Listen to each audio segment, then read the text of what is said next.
ATILRA es artífice de un proyecto solidario, colectivo y social. Es una realidad que crece, se desarrolla, vive y se multiplica, pero sobre todo permanece en el tiempo. ATILRA, más de 70 años sembrando de sueños el camino. Cuando la salud está en peligro, el único remedio es la justicia. Si en las provincias se derogan las leyes sanitarias, las farmacias de barrio pueden desaparecer. Decile no al monopolio. Es un mensaje de la Confederación Farmacéutica Argentina, a favor de la ley, a favor de la salud.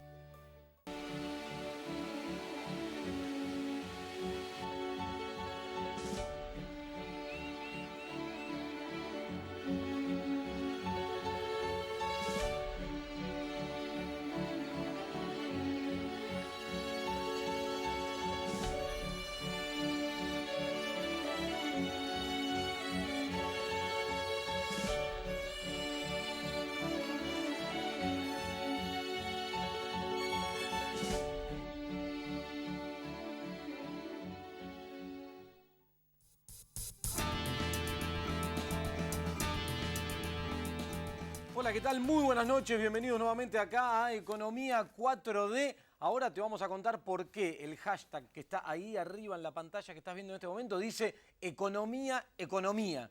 Economía, Economía, Economía, podría decir, y seguir así. Es un poco la línea que se está desprendiendo de la estrategia de la oposición en el medio de esta campaña, hacer lo que el gobierno intenta eludir, hablar mucho de economía. Y para eso estamos nosotros también acá. Gustavo, ¿cómo andás? ¿Cómo te va, Agustín? Bien. ¿Cómo le va a todos ustedes? Economía, economía. Y bueno, tenemos muchos datos que dentro de una campaña política, por un lado, se omiten y por otro lado se trata de marcar. Me imagino, Agustín, que vas a hablar un indicador muy sensible a todos, es el tema de la caída de la actividad industrial. Y como introducción, decimos interanual, la industria de nuestro país, 64.000 empleos menos. Sí, tal cual. A ver, el sector de la industria, hace rato que te venimos contando acá, los indicadores dan cuenta de esto, viene con una caída muy marcada. Acá te mostramos hace unos días atrás datos oficiales del INDEC que dan cuenta de esta caída en la producción industrial. Te contamos también cómo está la utilización de la capacidad instalada, en promedio en toda la industria, al 60%. Esto quiere decir que el 40% de la capacidad productiva que tiene la industria en la Argentina se encuentra ociosa. ¿Esto por qué? Porque no hay ventas, porque no hay consumo, porque no hay demanda, porque el poder adquisitivo de los salarios sigue cayendo y no se reactiva, ni el gobierno toma medidas que apunten a reactivar el mercado interno. En este contexto salió ahora hace poquito, en el día de ayer, un dato de la UIA, la Unión Industrial Argentina, a la cual tampoco nadie puede acusar de opositora al gobierno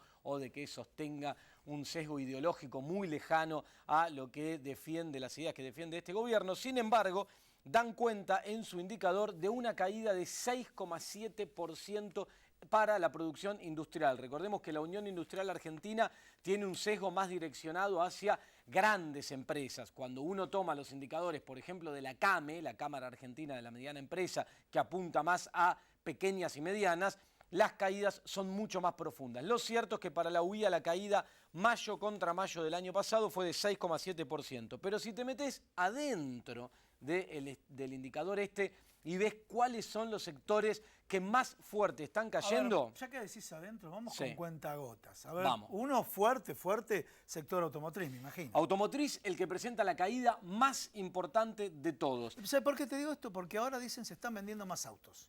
¿Sí? Porque es verdad, porque bajaron los precios, porque había mucho stock y demás. Porque el y gobierno subsidia el precio. Porque ¿no? obviamente le subsidia el precio y demás, y lo dan como un indicador positivo. Pero ¿cuál es el indicador de la caída? La caída del sector automotriz marcó un 35,3%. Mayo contra mayo del año pasado es el ritmo al cual cae la industria automotriz en la Argentina. Ya que estamos, y te hablaba recién de la capacidad instalada en la industria, el sector automotriz hoy está operando al 35% de su capacidad productiva. Es decir, prácticamente el 70% del 65% de la capacidad que tiene de producción todo nuestro aparato productivo automotriz se encuentra frenado. Bueno, vos marcabas recién, sí. y esto vale destacarlo, este plan de subsidio que está dando el gobierno, que arrancó en el mes de junio, ahora lo extendió al mes de julio porque mejoraron un poquitito las ventas, son recursos del Estado que en una situación dramática que atraviesa la sociedad argentina, con incluso muertos que hemos tenido, y acá lo contamos, de frío en situación de calle,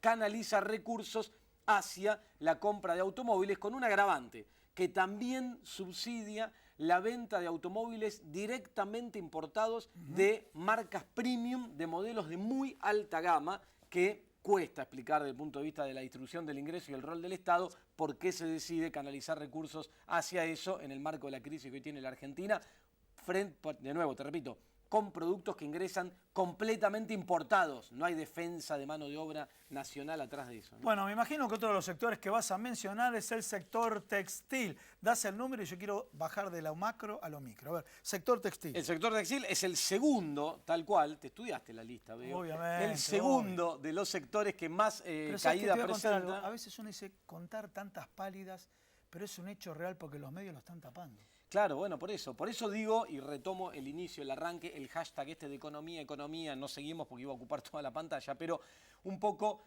responde a esto que vos marcás. Digo, hay una estrategia del gobierno en campaña muy organizada, con también todo un aparato comunicacional que está siendo funcional. Que dicen, a vos que esto. hablaste de autos, dice aumentó la venta de autos. No cayó la actividad industrial según los datos de la UIA, ¿no? Está bien, e incluso de fondo la idea es llevar el discurso a otros planos, que no tengan que ver con la economía, eludir el tema económico, donde evidentemente, acá te contamos los números, no hay mucho para mostrar. Lo cierto es que el sector textil, como te decía, es el segundo en caídas más importantes dentro de este indicador industrial de la Unión Industrial Argentina, con una caída de 19,8%, casi un 20% de caída para el sector textil, que además acumula ya casi 3 años consecutivos de caída, ¿no? Y ahí tenemos una placa de Wrangler, ¿se acuerdan de esos jeans? Se van a ir de la República Argentina, a ver si tenemos la placa de Wrangler. Sí, bueno, se van, están despidiendo personal. Se va Wrangler, la firma BF, que es la que trabajaba tanto las firmas Wrangler como Lee, se van a ir del país. Y otro dato, otro indicador que está relacionando lo macro con lo micro, es el tema de Alpargatas. Señores, en 2 años, Alpargatas cerró 8 fábricas, ¿sí? 8 plantas. Está quedando una sola para la industria del calzado en Tucumán. Y las plantas que se cierran, en las cuales se despidieron 2.500 empleados. Todo esto pasa a forma de ser parte del natural, ¿no? Viste, Agustín, todo se naturaliza. Alpargatas, ahí tenemos el logo de Alpargatas. 136 años, señores. Vamos a los casos, cuando se estudia en el mundo, casos íconos de marketing, y fíjense la destrucción que se genera de estas marcas, que fueron marcas fuertes, con buen posicionamiento en el mercado, con buena penetración de mercado. ¿Y cuál es el argumento que dice? En este caso me refiero, el argumento, ¿sí? Caída del consumo interno, aumento de las importaciones, y otro elemento que utiliza el distribuidor de Wrangler, otro argumento que utiliza es el tema de la hiperinflación, que Argentina es el único país que tiene hiperinflación. Realmente datos estremecedores lo que está pasando con la industria. Te voy a contar una anécdota, Gustavo, a todos les voy a contar una anécdota vinculada con esto. Hace unos días atrás hablaba con un empresario muy importante, dueño de una empresa de calzado, que no vale a decir el nombre, no vamos a decir, pero que todos conocen, una empresa de mucha presencia en el mercado local, que está en una situación crítica también. ¿Sabes qué me decía? Me dice, cuando empezó el ciclo de este gobierno, nosotros nos transformamos de productores a importadores. Sí. Es decir, redujimos el personal, nos adaptamos a esta nueva realidad, sabíamos lo que venía y empezamos a dejar de producir a importar productos. Esto obviamente Seguro, tiene... Ese empresario venía con la gimnasia de Martínez Dios, de Sí. Domingo Cavallo, venía con esa gimnasia en la cual de alguna manera reaccionó ahí. Claro, reaccionó Bueno. rápido, se adaptó a la realidad, me dijo, ahora viene la idea de la apertura indiscriminada del libre mercado, me transformo en importador, bajo costos, sostengo el negocio. ¿Sabés qué me dice ahora? Está a punto de llegar a una situación de quiebra directamente. ¿Por qué? Porque aún con esa estructura reducida, habiéndose transformado en importador, es tan fuerte la caída del consumo, de la demanda en el mercado interno, que ni siquiera logra colocar los productos que importa con una estructura reducida de costos. Es decir, aún con la transformación que en otro momento de la historia, como los que vos acabas de citar, le permitió reconvertirse y transitar, bueno, en este momento ni siquiera así subsiste y termina en esta situación de crisis. Dramático lo que se está logrando. Pero Agustín, vos fíjate qué paradoja, ¿no? Porque del punto de vista político, ¿qué es lo que te venden y demás? Te venden, bueno, que se está transformando la economía en cuestiones de fondo. Todas estas empresas que se presentan en concurso preventivo, que piden procedimiento preventivo de crisis, algunos que piden la quiebra, ¿cuáles son los datos de la causa del desequilibrio económico? Lo que vos utilizás y desarrollás en todos los programas. Caída de la demanda, cayó el consumo, suba de costos, tarifas, ¿sí? Principalmente, y bueno, y por otro lado la hiperinflación. Así que esto es lo que está marcando las causas del desequilibrio económico. Y no son ni la reforma laboral, no sé si te suena, ni la reforma previsional, ni la reforma tributaria como el principal aspecto que generó esa causa del desequilibrio económico. Bueno, te cuento otra cosa antes que ya pasemos con los invitados. ¿Sabés que el ministro Duhovne salió a hacer declaraciones, ensayó una pirueta bastante rebuscada? Contame un poco el salto mortal, ¿por dónde vino? A ver, claro, Nicolás. intentó dar una pirueta para tratar de justificar por qué el Fondo Monetario cambió todas las proyecciones que tenía sobre la economía argentina para este año y para el año que viene, que además, ¿cuál fue el disgusto del señor Nicolás Duhovne? Que el Fondo Monetario está marcando proyecciones muy lejos de las que él está presentando, por ejemplo, en el respaldo de lo que es el presupuesto para el año que viene. Lo que dice Duhovne, esta pirueta elíptica que ensayó, es que el Fondo Monetario, frente al temor de que el año que viene sea un gobierno de otro signo el que maneje la Argentina, se adapta a esa situación y por eso modifica sus proyecciones. Ahora te voy a contar cuáles son las proyecciones, pero en definitiva menos crecimiento, más inflación. Con más pálidas. Claro, porque cree que puede darse esa situación. Si el Fondo Monetario, según Duhovne, se convenciera después de las elecciones, bueno, esto no fue así, es el presidente Macri el que sigue a cargo de la economía argentina, entonces revisarían nuevamente hacia arriba sus proyecciones de crecimiento, hacia abajo sus proyecciones de inflación. La verdad que es una cuestión bastante extraña esta que ensaya el ministro. Además, quienes sabemos cómo el Fondo Monetario y la estructura técnica del organismo realiza estas cuestiones, sabemos que manejan modelos de equilibrio general, modelos donde cargan las variables, proyectan, etcétera, que no tienen que ver con esta cuestión rosca de política a la cual lleva el ministro e intenta de esta forma justificar. Te digo cuáles fueron los cambios.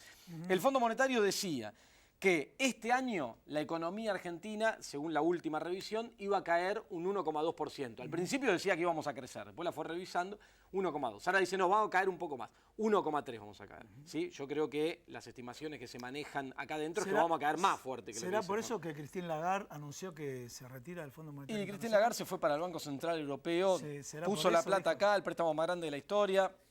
Y dijo, muchachos, me voy para el Banco Central Europeo, gracias por todo, y lo dejó a este señor que tiene apellido de marca de té, que se llama David Lipton, que quedó a cargo del Fondo Monetario, que era su segundo. Bueno, para el año que viene... El tecito digestivo y calmante que hay que tomar para poder pagar los compromisos de deuda, Lipton, té de tilo, ahí, sí. Lipton. Bueno, muy bien. El año que viene... El Fondo Monetario decía que la Argentina, hasta la última revisión, iba a crecer un 2,2%. ¿Cuánto dice ahora? A ver. Claro, modificó la proyección, dice no, va a crecer un 1,1%, la mitad de lo que estimaba. El problema, y el mal humor de Duhovne, es que él sostiene que la economía argentina va a crecer 3,5% el año que viene. Como te explicamos acá ya varias veces, no hay ningún motor de lo que explica que haya crecimiento en la economía que marque que va a haber una reversión de esa magnitud para el año que viene. Pero te cierro con el dato de inflación, que es Vamos importante con la inflación también. según el Fondo Monetario Internacional. El Fondo Monetario decía, estamos en julio, decía, este año la economía argentina va a tener una inflación de 30,5%. Y ahora dijo, no, esperá, me equivoqué, recalculando, como dice el GPS, ¿viste? Bueno, ahora la inflación va a ser 40,2%. Creo que los próximos meses va a plantear otro recalculando y vamos a tener una inflación que va a superar el 40% para el cierre de este año, lamentablemente en Argentina. Este informe técnico que seguro que está haciendo referencia a Nicolás Duhovne, es el informe que dice que hay riesgos políticos, que el Fondo Monetario dijo que hay riesgos políticos elevados, y los riesgos políticos elevados cuenta una parte de la película Nicolás Duhovne.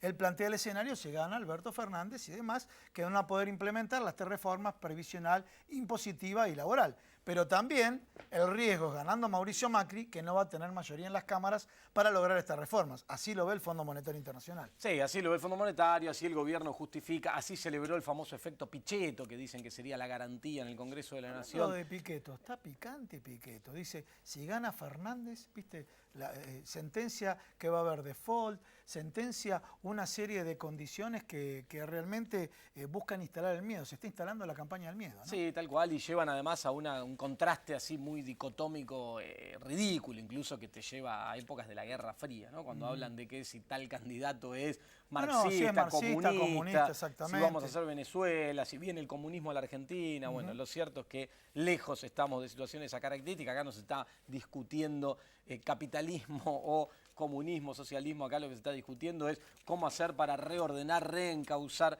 esta economía, volver a fortalecer el mercado interno y salir definitivamente hacia adelante o no. Es todo un desafío, veremos cómo sigue, pero bueno, lo vamos a estar charlando esta noche también con invitados, ¿no? Muy bien, como siempre, en todos los programas, invitados de primer nivel, no te lo pierdas. Vamos a la pauta y ya vamos a dar comienzo.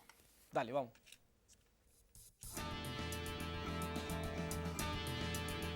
Atilra es artífice de un proyecto solidario, colectivo y social. Es una realidad que crece, se desarrolla, vive y se multiplica, pero sobre todo permanece en el tiempo. Atilra, más de 70 años sembrando de sueños el camino.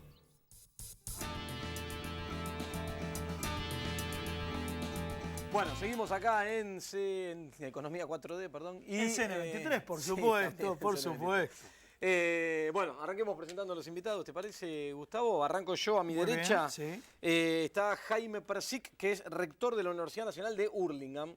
Gracias por estar acá esta noche, Jaime. Ahora presentamos y arrancamos A con todos. Guillermo Justo Chávez, del Frente de Todos, del Grupo Callao. Muchas gracias por estar en el programa. Bueno, gracias por la invitación. Muy bien, y vamos del otro lado. El Grupo Callao, que es el grupo Sí, del bueno, candidato, ¿no? De el Alberto grupo del Fernández. candidato de Alberto Fernández. Y bueno, tenés muchas preguntas para hacer. Le están pegando, desde el gobierno le están pegando duro al candidato. Vamos a ver cuál es la respuesta.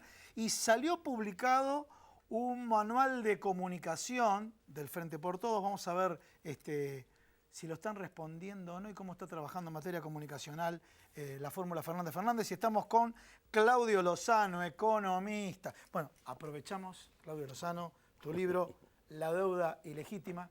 A ver, vendenos tu libro, por favor. Ahora vamos a hablar de eso. Vendenos tu libro. Renuncia del Parlamento, desafío de la democracia, dice Sí. el Muy bien. subtítulo. Muy bien, Bueno, Y ahora lo tiene que abordamos. ver con una discusión importante que va a tener el próximo gobierno. así muy que- bien. Ahora muy nos bien. contás.